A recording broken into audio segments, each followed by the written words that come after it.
exactement passé? Image signée Abdel Joudi. L'actualité de ce lundi, c'est aussi la visite ce matin des ministres de la Ville et du Logement à Clichy-sous-Bois en Seine-Saint-Denis. Pour la première fois, État, région et communes ont signé un plan de sauvetage du Chêne Pointu. 60 millions d'euros vont être investis pour réhabiliter le quartier. Alexandra Marie avec Noé Salem. Nadia Zaïd s'est beaucoup battue pour sauver son quartier. Manifestation, appel au pouvoir public, les 1500 logements du Chêne Pointu sont aujourd'hui dans une situation très critique. Nadia y habite depuis 20 ans, autant d'années avant la situation se dégrader.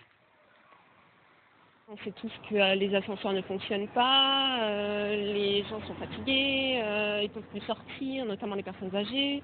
Les charges sont très très chères. Aujourd'hui, on espère qu'il va y avoir quelque chose qui va vraiment, comme je vous ai dit, aboutir. Voilà.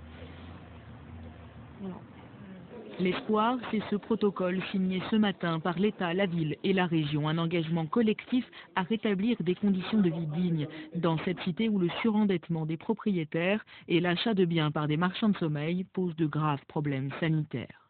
La proposition des pouvoirs publics, racheter à terme 700 logements et les louer avec une meilleure gestion financière. Maintenant, c'est tout le monde autour de la table pour un protocole qui permettra d'abord des premiers travaux de mise en sécurité, notamment sur les ascenseurs, mais aussi de s'attaquer aux problèmes structurels du Chêne Pointu, c'est-à-dire à travailler sur l'amélioration de la copropriété, la lutte très efficace, je l'espère, dans quelques mois contre les marchands de sommeil. Il faut diminuer les charges. Aujourd'hui, les gens n'ont pas la capacité de payer 1 200 € de charges par trimestre.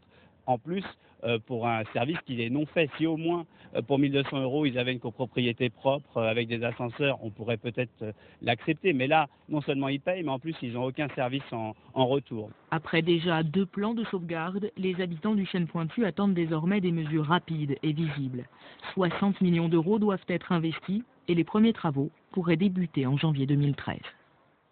À propos de rénovation urbaine, cette initiative intéressante